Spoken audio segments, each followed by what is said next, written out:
So in my today's video, I explain how to use water in a transparent glass cup. You understand? You must do it in the morning.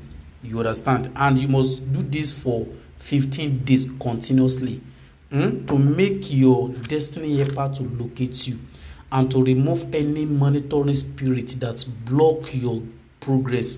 You understand? So when you wake up in the morning, the first thing you are going to add is a pinch of salt.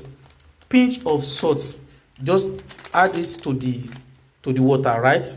Add it to this water and followed by sugar, like baby spoon sugar. You understand? Add it to it. Add sugar to it. Baby spoon size is okay. Add it to it. Then leave it for 5 minutes. After 5 minutes, take the water with your right hand. Say whatever thing you want and you drink the water. Remain small from the water and you apply it all over your body like you are applying your cream. You understand? Apply it all over your body. You must repeat it for